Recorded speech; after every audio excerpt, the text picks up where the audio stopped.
Hello, everyone, and welcome to Twillow Talk. I am Tanis Coughlin from the Twillow Lifestyle Community, Twillow Lifestyle Academy, and I am joined by my beautiful co-host, Jennifer Jurkofsky. Hey, everybody. Jurkofsky. I'm with Twillow Lifestyle. I'm also with My Holistic Self Counselling. Yeah, it's nice to be here again. So, as in our usual form for Twillow Talk, we pick a card from this deck here for Diana Cooper and Greg Stewart, and we pick a topic to talk about. So, let's pick a topic. Are we ready, Jen? Yeah, definitely. Let's see what it has to say. So I know that we have some pretty wild energy going on right now. So maybe you'd like to give us a little bit of an update about. Yeah, sure. So on top of, daylight savings, which normally throws us off a bit anyway. I don't know about everybody else, but yesterday, by the end of the day, I was just like, is this day over yet? It just seemed to last forever. But we also, as of yesterday, moved into the first gate. Beautiful thing about this gate, it's the divine creative. It is a creative energy, but it's the highs and the lows of that creativity, right? And so we're going to be feeling the ebbs and the flows as always. So, reflecting on what is creativity for you? How are you connecting to your creativity? Is there something that's coming up for you? Maybe that's feeling off. Maybe you're not connecting in some way, or you're feeling a block in some way. The other part of all of this is we kind of are going to be moving between the idea of entropy and syntropy. So like we can move into freshness and we can move into beauty. But we may have some of that melancholy and that not wanting to really move or not have that motivation. And so, really just being aware of what's going on and not just individually. Again, remember, these are affecting the collective as a whole. Mm-hmm. So even if you feel like, okay, yeah, I'm good to go, and then you might hit something where other people that you're working with are not necessarily in that stage. And so just, recognizing maybe the need to bring in some freshness, something new, cleaning out the vessel, right? Doing some maybe cleanses or things like that might really help. But look for beauty, right? Look to bring in unity, and in that creativity can blossom. Mm-hmm. Beautiful. Yeah, for sure. I think that it is definitely a time to look for, as you said, the beauty or the good things, right? The gratitudes that we want to bring in.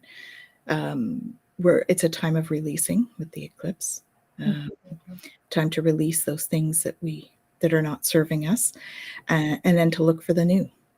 Starting tomorrow. And creativity is going to help with that release too. Like if we can find new creative ways to release that negative energy, that can be really powerful right now. Yeah, for sure. For sure. That's great. Okay, so our card is meditation. We have meditation. We've been doing meditation a lot. I think it just comes up because it's connected to everything. Yeah. Didn't we just do it though with Ramsey last? No, I don't think we did meditation last time. Oh, maybe we did mindful. No, I'm pretty sure we did meditation.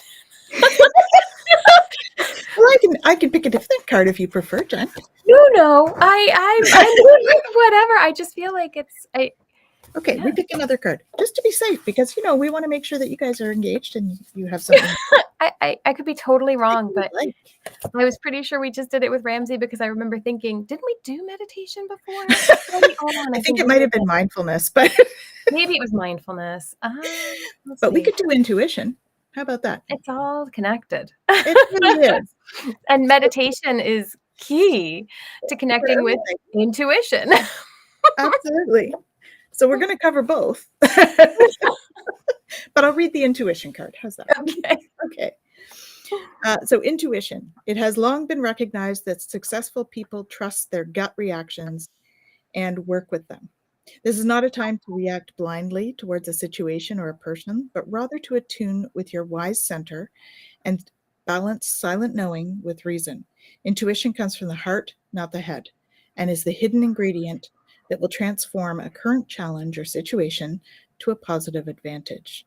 Find stillness and for a few moments, put aside the straitjacket for reason. The straitjacket of reason. I'm like, for reason? Listen for a message that transforms your understanding. Yeah, I'm going to blame it on the eclipse energy. The affirmation is I trust my intuition. I don't trust my mouth today, but I trust my intuition. There you go. So our topic is intuition for today. Nice. Mm-hmm. I love that. Gut reaction. Mm-hmm. So it's interesting. So as you were talking about it, what came to mind was, again, because I go back to the human design piece, right? That might show up differently for each of us in the sense that, like, I'm splenic, so my intuition comes as a very instant kind of knowing, but it's very subtle and quiet. So I have to have that, time where the mind is really quiet if I'm going to hear that intuitive knowing. For somebody who is sacral, it's going to be that gut, or kind of reaction to something that's going to tell them, what it is that they wanted to, want to know. And for somebody who has an emotional authority, it's really about riding that whole wave from start to finish in order to gain the full intuitive knowing.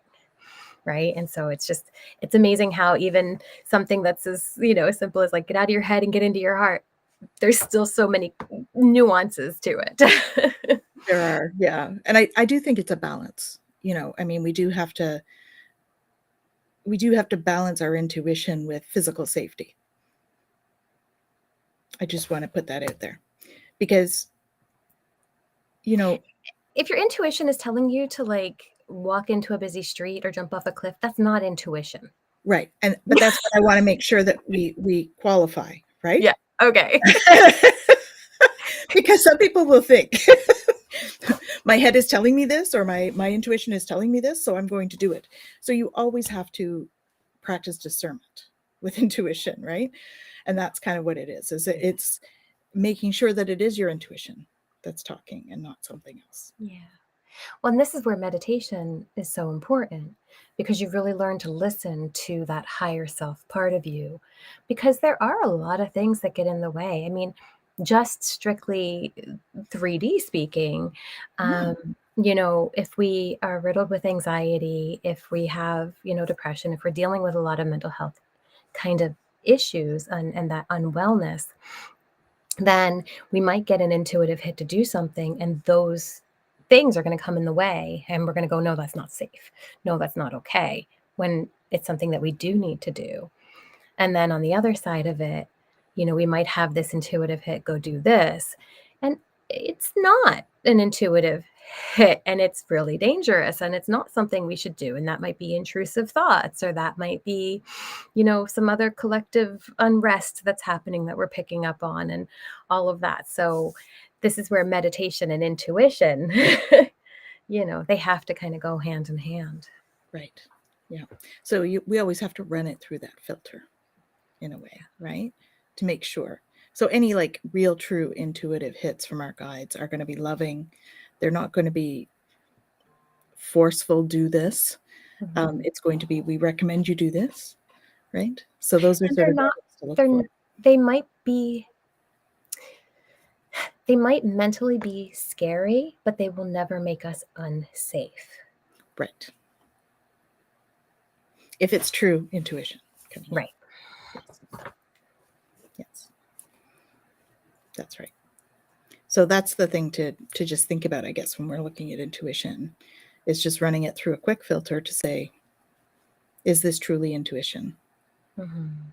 Or is it like a want or an urge, something like that? Yeah, because impulsivity and intuition are not the same either. Right, exactly. Yeah. So maybe we should, give an overview of the types of intuition, just for those that might not know. We're talking things like your clairvoyance, which is, clear seeing, clairaudience, clear hearing, clear cognizance, clear knowing, clear sentience, clear feeling, which includes the empath thing, which we hear a lot about, clear gustance, which is clear tasting, clear aureliance, which is clear smell. Am I missing one? I don't know. I think I got them. I mean, as far as the clairs go, I don't. Yeah, I think that's. Yeah, that's kind of it. They come, and a lot of people don't even realize they're getting intuitive hits. They think it's like their imagination. So, for myself, I knew I when I look back, when I was a kid and stuff and growing up, I think I was clairvoyant, but really didn't realize that that's what it was. I just thought I had this vivid imagination, even though I would be trying to focus on one thing. And I'd be thinking, like, I'd be sitting in class trying to focus on my math. Trying to focus on my math. And I would start thinking about a horse or something that could be happening with somebody down the street. And I'd be like, why am I thinking about, Mrs. Smith down the street? Or why am I thinking about this horse? So I think that I was sort of tuned in at that stage, but didn't really realize it. I just thought it was my imagination, right? And that's often what we get told as well when we're kids, right? Yeah. That you've got to. Well, and sometimes you're told, no, that's not real. It is just your imagination. Right. Because Exactly. people get scared. Yeah. Right. Which is fair, because if you don't understand something, you get scared. But it's all coming from a good place, or it should be coming from a good place when it's like that. And when we're kids, we're totally like open to that kind of thing. So I think key for parents these days is to be able to recognize and not stifle that kind of thing. But also to help kids know what is going on, because it can be scary as a child. So like I can use myself as an example in the sense that my whole family, especially, on actually both my mom and dad's side, there are members of my family who can pick up on things in a variety of ways. And I remember growing up as a little kid, it wasn't really talked about very much. Like I knew my mom would say weird things, but my mom also, because of a lot of life history, spent a lot of time just not well. And so being able to, like, if I expressed that I was feeling something or hearing something, it was just scary across the board. And so I shut down a lot of all of that. And I didn't want to see anything anymore because it was way too much and it was way too scary. Yeah. I could always feel though, like I could walk into somewhere and go, no, I do not want to be here, and hightail it out of there. But as far as the discernment of what that was, that took time, and it took a willingness to want to allow myself to be open to it, but it was always there. Yeah. And it wasn't until my aunt, who was able to kind of say, yeah, this is what's going on. Oh, it's okay. I'm seeing this too, or I'm feeling this too. And then I understood too a lot of the things that my mom would say, that she would recognize or see as well, and realizing the differences that, if we have that kind of deeper connection that can guide us, if we have other people who are willing to support us in our journey, that can really help us. But if we're left alone, it can be really scary and it can be really detrimental to our path. And so often I think about, people who have been deemed as crazy, right? People who are in asylums and things like that, who see all of these things and think, okay, how much of this is the mind really not being able to, make terms with reality, versus how much of this is actually happening and it just can't be brought into a 3D understanding. Yeah. Right. And so I think that if there is something going on and if you're not comfortable with it with a kid or anything like that, to really take the time, find support, even if you're not comfortable with it, to really help them and see, is this something that is actually going on that needs to be guided, or is there some kind of mental health area that we have to look at, right? So Right.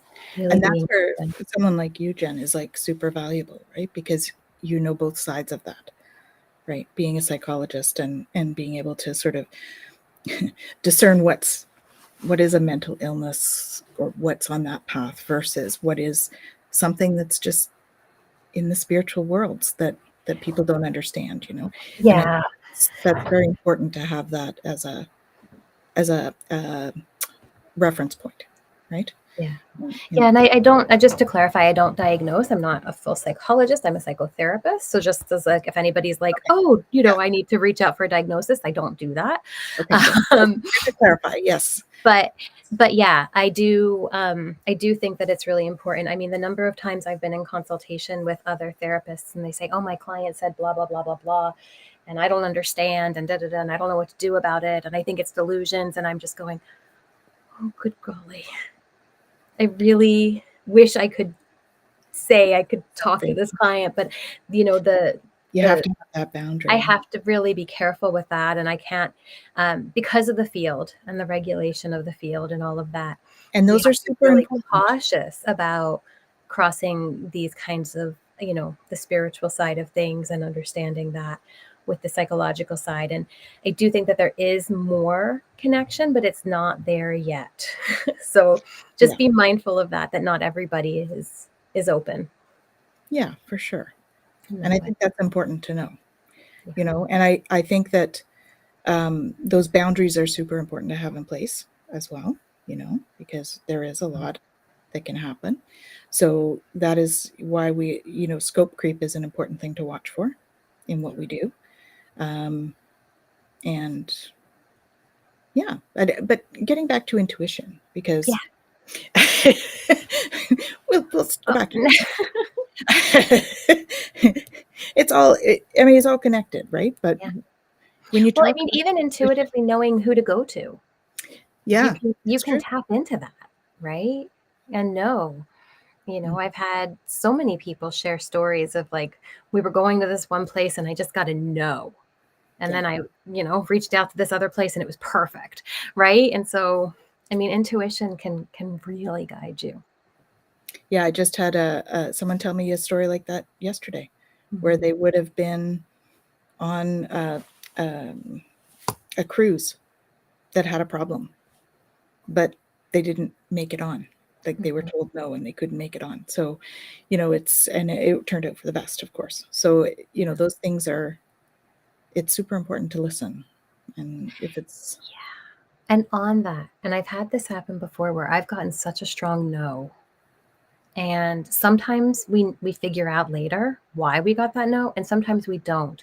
It doesn't matter if you find out why or why not. yeah, Just trust that if you got it, there's a reason for it. that's right. That trust thing is a huge piece. People struggle with that though, don't they? Yeah, I know even for me, I mean, I started all of this, you know, later and like I restarted, we'll say, because I shut things down like Jen. And when I started back into this world, it was, I started very skeptical, which means lack of trust, of course, right? So not trusting in stuff. And I've just had too many experiences, too many, you know, intuitive hits, too many those things to be as skeptical anymore. However, I will say that it is always important to have a piece of skepticism a little bit, just to question, like I said, right? Making sure that it is your intuition and not something else. So, intuitive hits wise, always important to listen to them. But to build that trust, I think that it's important to look at it afterwards and go, okay, was that intuition, right? So that you're sure. Yeah. Yeah. I think a And little bit of skepticism is a I good thing. think sometimes though the greatest learning when it comes to intuition is those poor times when we don't listen. I think so many of us have those, right? Right? And we have those moments and it's like, oh, I knew I should have done that, and I didn't. Here I am. Mm-hmm. And, you know, the reason they call it a gut reaction, or your intuition being the gut reaction, is we've got the brain cells, right, in our gut, in our heart, and in our head. And so, and the signals get processed first by the ones in our gut, then the ones in the heart, then the ones in the brain. So that's that's why the first instinct that you have is usually your intuition. That's you picking up on the sensory information around you. Mm.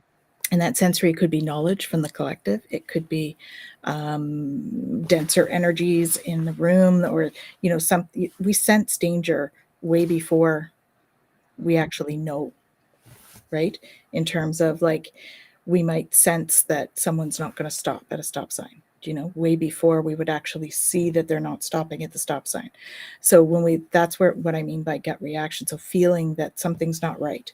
Mm-hmm. We may not know what it is, but we might think something's not right. And then if we just, you know, pay attention more closely to what's happening, then that's that's still using your intuition, your gut reaction. Yeah. I would say, right? What are your thoughts on? Well, I mean, it's true. You can look up, you know, articles and scientific studies and everything else on the gut-brain connection, mm-hmm. right? And how intricate that actually is. But when you think about, like, evolutionary-wise, survival-wise, right? We go right back whenever we're in fight or flight, whenever our vagus nerve is activated, we go into dorsal, we go into sympathetic, whatever it is that's happening right there, right? Like, in that moment, we're going into survival mode. We're not in our logical thinking mind anymore. We can't even reason. We are just in fight or flight, freeze. We're reacting to the situation around us. And that is our kind of, like you said, gut, but that's our natural base kind of response to what's going on around us. So is that why you think, so this is what I've been contemplating lately is, you know, because we go into that when we get a gut reaction, are we getting gut reactions for things? So people that are more sensitive, for instance, like you and I, when we get a gut reaction for something, it's due to a stimulus. So does that mean we're getting stimulated more frequently because we're sensitive? And so does that put, you know, like a bit of pressure on some of the systems that we have, some of the hormones and all of that?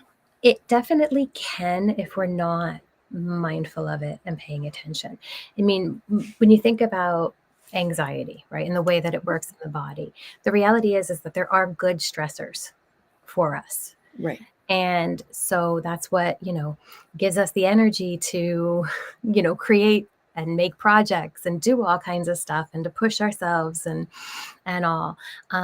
If there is something to be mindful of that could be dangerous, that fear response is there and it shows up, and it's to keep us safe and to protect us. Right. And like you said, even with the clairs, it's interesting coming back to human design, because one of the things, like, when we talk about the personal health system, is we all have different ways of knowing what's right for us, whether it's that we have to taste something and then spit it out if we don't like it, or we have to smell it first, we have to visually take a look at it, whatever, you know, it is in that moment. And that's just a couple of them. But, you know, we have this response within us.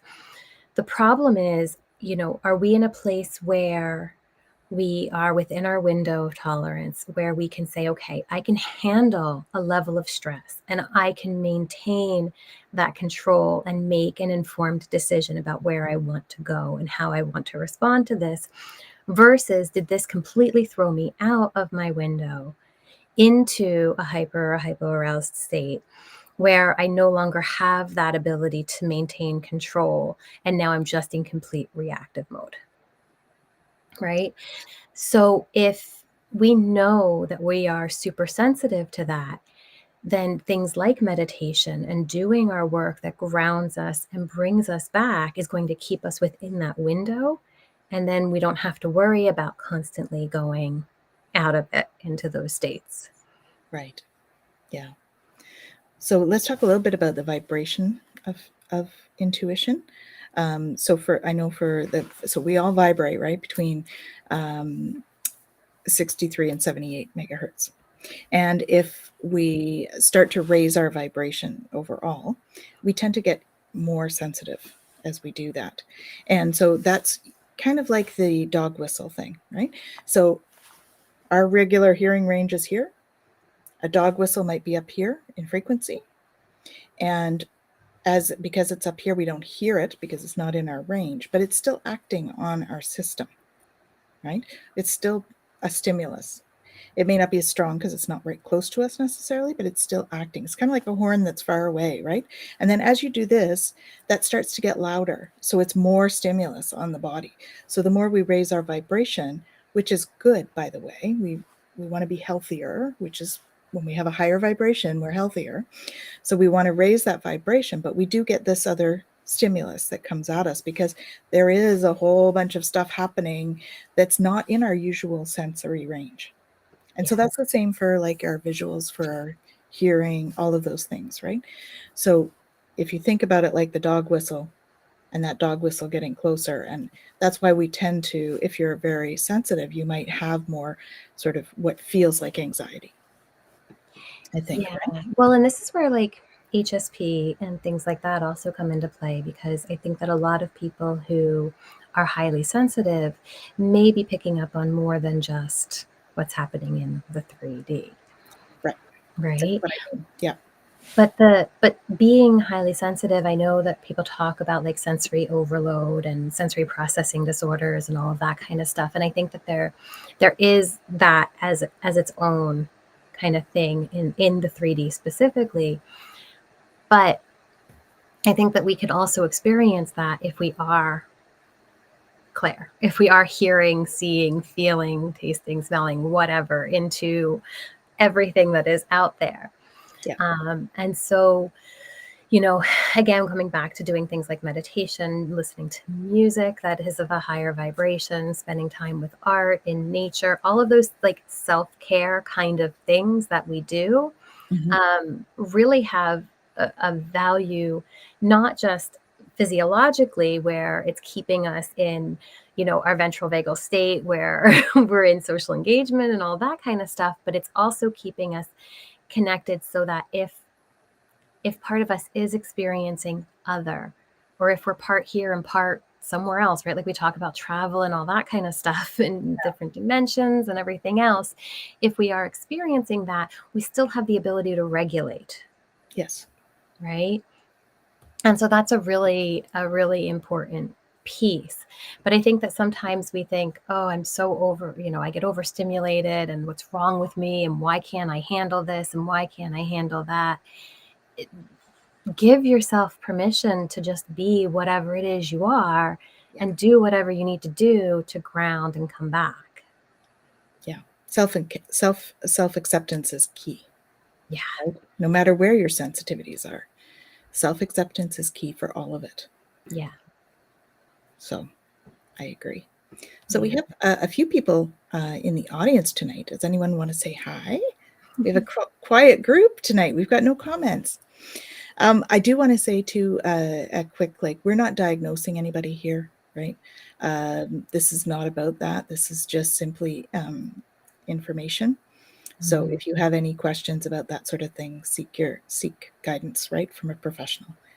Just as a just as our little, you know, because we want to make sure people get the right care. A little disclaimer.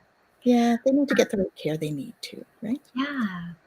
Well, and I think too, you know, so many times even, you know, thinking of intuition and all with, sorry, the cat is We have our mascot tonight. She's always here. And distracting.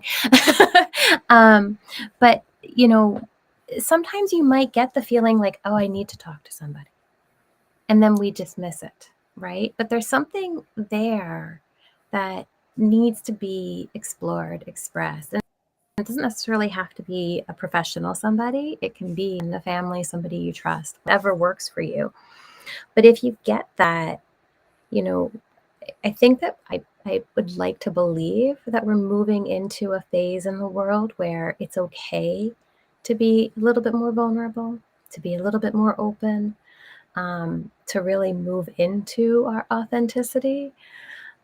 especially with, people like Brene Brown, who talk so much about vulnerability and the importance of that.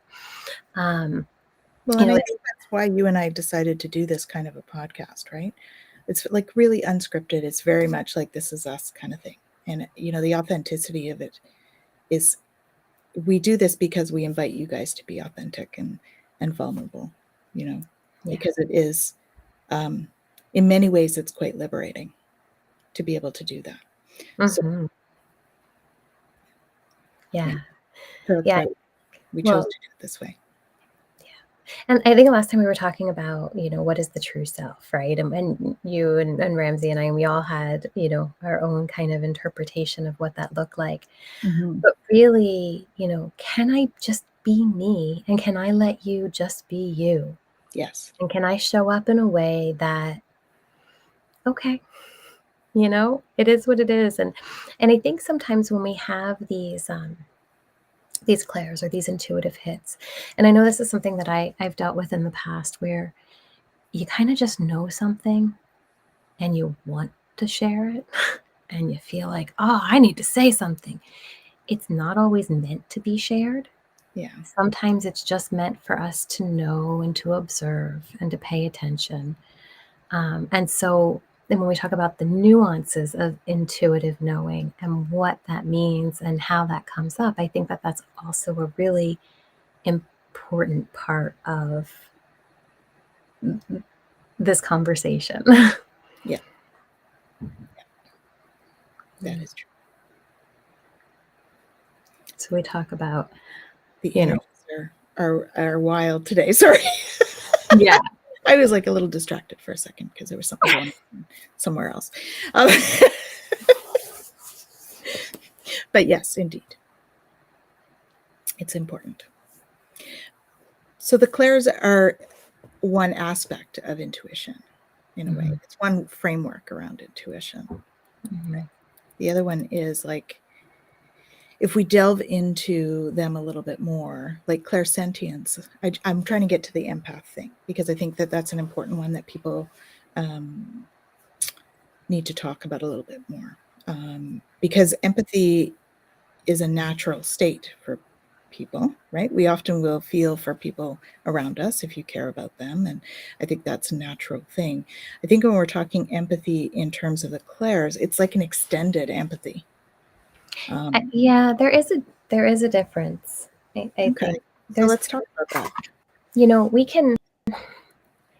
We can connect with what somebody else is feeling and kind of that term of empathize with them, right? Because a part of us can understand what that feeling is. Right. And what it is to have an experience like that. It's something else though when you actually feel the other person's feelings. Yeah. Right? And so, and somehow it's so much more intense. It is. So I'm sure I know other people have had this experience because I talk to people about this a lot. But like, okay, you go food shopping and you're everything's great. I'm just getting my stuff, putting it in my car. What is wrong? Why am I upset? And then All of a immediately sudden you're we crying. go, right? And then we're crying and it's like, and then what happens is the mind goes, you're really sad. Something horrible must happen to you, right? And it makes it really personal. And then all of a sudden, all of the things that go wrong and all of the fears that we have and everything else comes up and we're making this feeling really personal. And then we get 2 aisles down and we're like, I'm okay. Where did that? Okay. But now I've got all these thoughts in my mind and I'm like, well, I'm kind of okay, but I'm kind of sad now. And I don't know what to do with this. And okay. That is really picking up somebody else's stuff and then trying to own it for your own. That's being an empath. So, right? Yeah. You walk through it and become it. Yeah. And so I think the biggest work in all of this, and this is again coming back to intuition, is can I know in that moment what's mine and what's not mine? Mm-hmm. Right? Can I sit with that for that 1 second where the tears are starting to fall and I'm like, okay, I was just fine. This hit me like that. No, this isn't mine. Yeah. Okay. Right. And allow yourself to just allow the emotion. It will pass, but don't start bringing in the narratives to try to go with it. Right. Because that's what we do, is we try and make sense of why we're feeling the way we are. Right. I think, one of the examples I had of that was, we get tuned into the collective as well. And we think that everything that's going on in the collective can be our stuff. And so we try to make sense of what's happening, the same way we were just talking about. So for me, I had one experience where, remember like a year and a half ago or something, where Facebook and Instagram, they all went down for like half a day or something.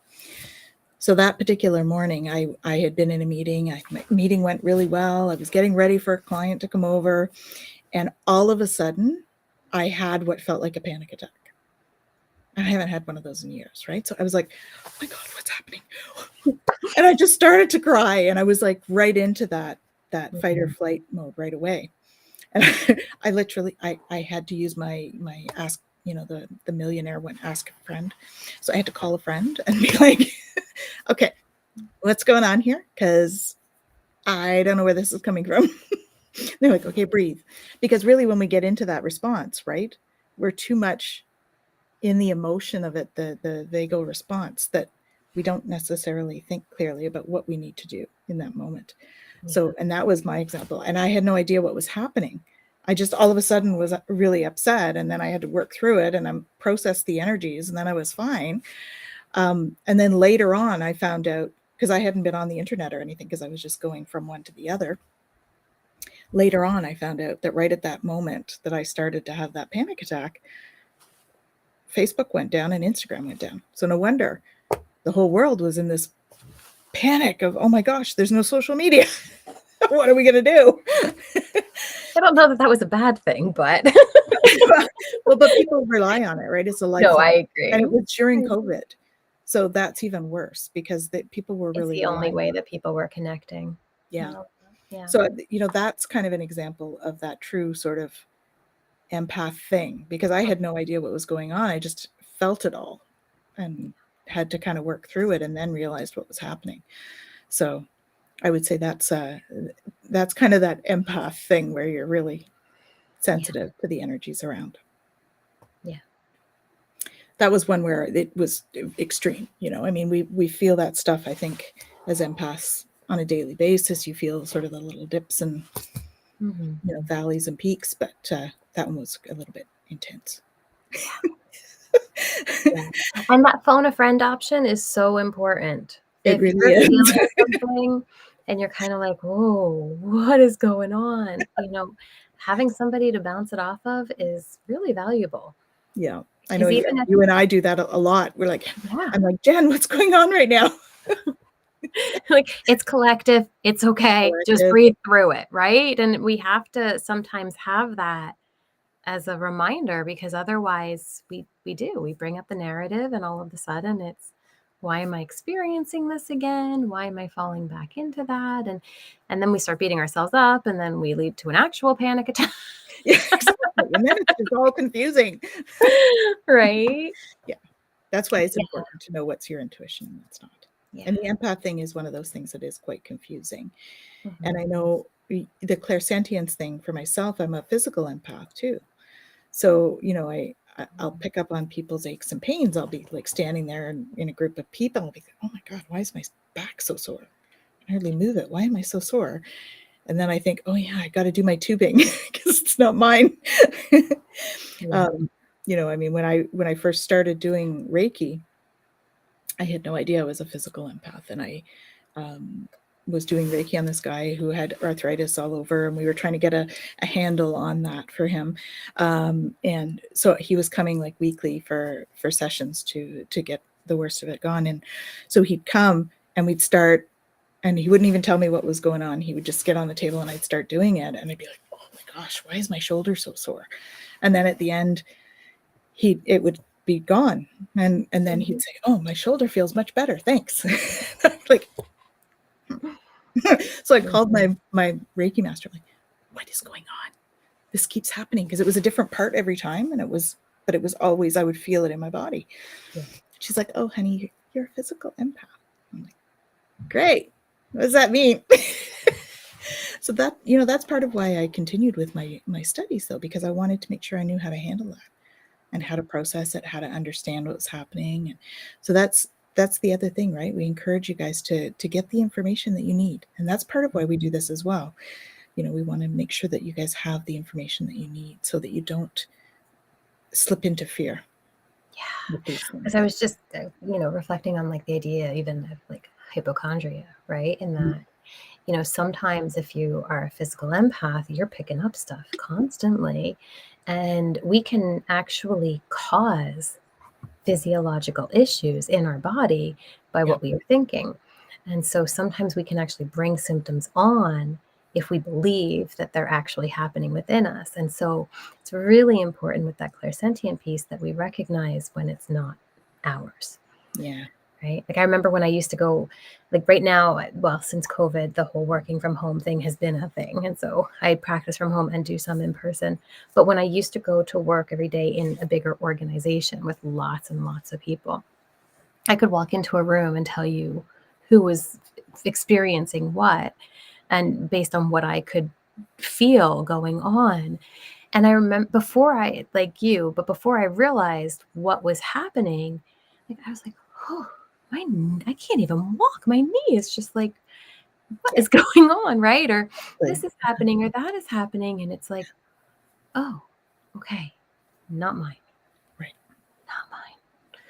Right. And so coming back to our previous today topic, meditation, right? Taking the time to really go in and feel who we really are when we're alone and when we have that capacity to ground and everything else, that can really be a great addition to a tubing, right? To be able to do a quick scan before you go in somewhere, so that when you do get kind of hit with something, right? You know that it's not yours. You're able to really sense that right away. And so then that intuitive part can still get through, because we haven't jumped into that panic mode, or right, the mind hasn't fully taken control. I know there's been a few, I don't know whether there's studies or not, but I've certainly read some stuff about, people with fibromyalgia, people getting diagnosed with fibromyalgia that are physical empaths, because it's kind of one of those, I don't want to call it an illness. It's a situation, anyways. It's a dis-ease situation, and those are one of those moments where it's helpful to know what's yours and what's not, right? To be able to distinguish what's going on, because if we can't distinguish, it's harder to take that to our physician too, and say this is what's happening. So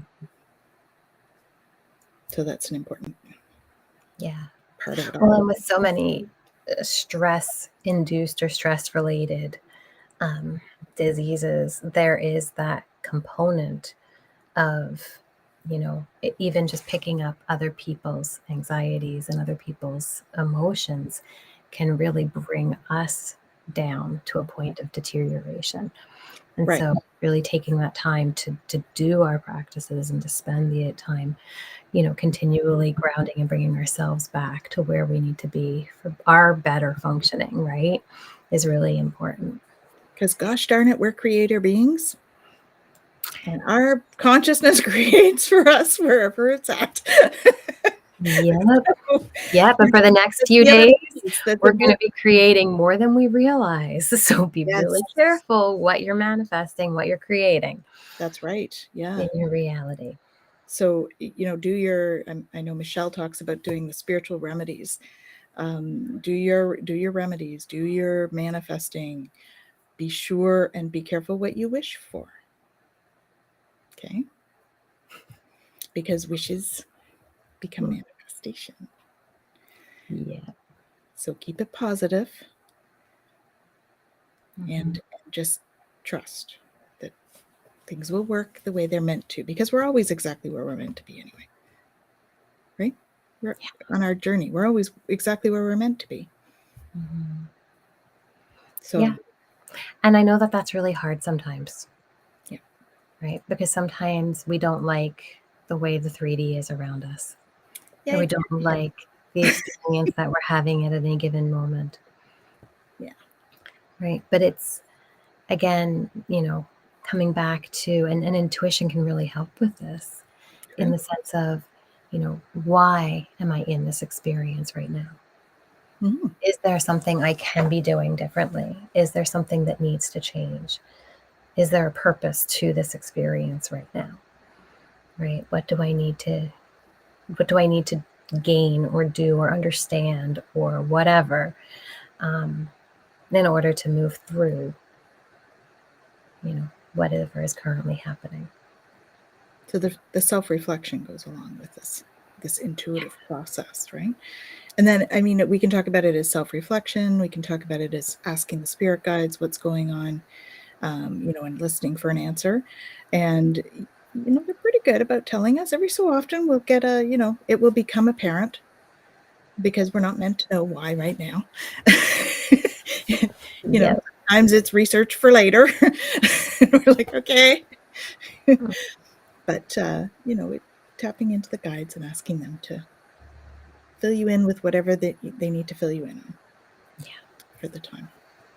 Yeah. So, big hello to Shamina. Thanks for joining us. She just did her meditation. That's awesome. Very good. That's awesome. Hello, Annie. There's Lady Annie. How are you today? How's everyone doing? Are we all managing our energies all right today? It's pretty, it's spiky today. It is. Well, and even in managing the day, intuition can really help with that, right? Sometimes it's moment by moment. You have to kind of sit there and go, okay, now what? Mm-hmm. Okay, I need to go do this. Okay, do that. Sit back down. Now what? Right? And sometimes we need to do that in order to make it through when things are really all over the place. So asking the guides and asking yourself, what does my body need right now? Yeah. Right? What does my soul need right now? Energetically, what do I need?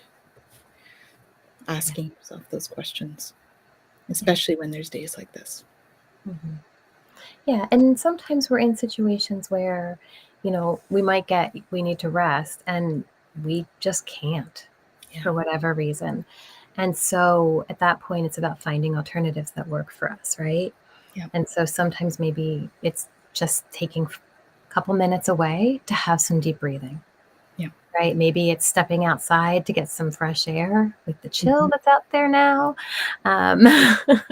Maybe it's going and hugging a tree. I mean, there's so many different things that we can do to just, take a minute away, or a crystal. Or an essential oil. Mm-hmm. Yeah. Sometimes, just sniffing out her butt a little bit. Yes. Right? Indeed. So we can't always do, everything that comes in the moment that it comes. But if we can try our best to honor what comes, that's important. And if we can't do it in the moment, try to plan for a time to honor that for yourself. Mm-hmm. Yeah. And building on your toolbox, toolbox being knowledge, being tools like crystals, essential oils, building on those things are a great way to start to give yourself those alternatives, right, in the moment. Yeah. Yeah, that energy. And he says, needed a few minutes to recenter today. Was all over, nowhere at once. Yes, that would be the energy for today. Yeah. For sure. Yeah. So taking that time, allowing it, right? And really bringing in the intuition for that. And, intuition can be everything from something as simple as like, what do I want to eat right now? What feels right for my body? to, should I go for a walk or should I lay down? To really, really huge things like, should I take that job? Should I move to that place? Should I, like our intuition, the more we're attuned to it, can really guide major aspects of our lives if we let it. Yeah. Mm-hmm. Yeah. Shem says, makes sense why I was feeling that way today. Yeah. Feeling like that. For sure. Yeah. Yeah. Just taking a moment to feel into it, right? The other thing that comes to mind is muscle testing as a way to tap in. I mean, for me, I do like this one and I try and pull them apart. And if it's a yes, I can't pull them apart. If it's a no, I can. Use your body as a pendulum, right? If you stand up, feet shoulder width apart, deep breath, just relax and ask your body to show you yes. You'll probably lean forward or back or to one side or the other, and then ask your body to show you no. It'll usually be a different direction. And if that's the case, it helps to use that as a pendulum. I tend to want to do that one a little bit more than once for a decision. When I'm doing muscle testing, I tend to want to do it, depending on the size of the decision. If it's like whether I do this or not, okay, that's okay. But if it's should I move, I tend to want to do that regularly for a little while. Just like ask yourself regularly for a little while. Remember too, though, about our authority, because that makes a difference, right? Okay. Emotional authority, you're going to ride that wave. You're going to feel all of the great things about moving and all the not so great things about moving. And then, okay, but yeah, I really would like that, but I don't know if I really want that. Oh yeah, okay, I should move. Right for me. No, I'm not doing that one. Right? And so just recognizing that, so we can have those kind of in the moment hits for certain things, but then other things, sometimes we need to take that time for those bigger things too. Yeah. And sometimes it's as long as you need to do that, right? Some of those cycles are longer than others, depending on what the decision is or who's involved or even your state of mind, depending on that. So yeah. For sure. Well, because I think about even like from my own example of my decisions to move. So the last 2 places that I've lived in, finding them was very intuitive, right? So much so, like the first one, I was distraught, and I was just like, okay, I give up. I don't know what to do. I don't know where to go. I just need a place to live now. And I just got drive. Okay. Yep. In the car we go. And at every light, every intersection, it's like, okay, now where? And I end up stopping right in front of my next home. And I'm like, what am I doing here? I don't even know where I am right now. But I looked over, and sure enough, there was a front sign in the window. And I was like, okay, I'm going to call them. Moved in that weekend. Yep. Same. And with where I am now, I went to go see a completely different place. And I was just like, I keep getting that we need to go a different way home. Can we just go this way home? Can we just turn here? And even my partner's like, are you sure that's going to get us home? I don't know, but we need to turn here. Can we just turn here and go this way? And we drove right past where I live now. Yeah. And that was how we found it. So, I think that sometimes, we don't always know exactly where we're going to end up at the end of whatever it is we're following. But if we can have that faith that there is some purpose for it, then at least we're on the right path. I've actually done that when I've forgotten somebody's address. I forget where I'm going. I've forgotten and I couldn't reach the person. And I'm like, okay, guys, if you want me to go there, like, tell me where to go. And I made it there. Yeah. I made it there, which was pretty cool. I followed their directions instead of the 3D ones. Yeah. Yeah, it was pretty funny. So trusting the intuition. Yeah. And so when we're in energies like we are right now, where it's all really chaotic, remember, the mind tries to figure it out. And it's not going to be able to figure out the kind of energies because there isn't really order to them. Right. And so intuition, I mean, it's so perfect that it is the card for right now, because we're going to really need that to get through these next couple of days. and really see where we're at and where we need to go. Absolutely. And what creative juices are going to come. Exactly. Remember, we are creator beings. Mm-hmm. So that brings us to the end of our hour. I would like to thank everyone for joining us. It was great to see you all here and share your energy. And I wish you all a wonderful full moon and eclipse, lunar eclipse. And breathe. Ask yourself what you need. Listen to your intuition. And do everything with kindness and love. Yes. Where can we reach you, Jen? On Twillow, Twillow Lifestyle, and at myholisticself.com. Awesome. And you can reach me at twillowlifestyle.ca. We've got lots of events coming up with all of our teachers at the Twillow Lifestyle Academy, so check us out. We also have our new membership site up, so lots of great content there from all of the teachers. And we're looking forward to seeing you there. Have an awesome week, everyone.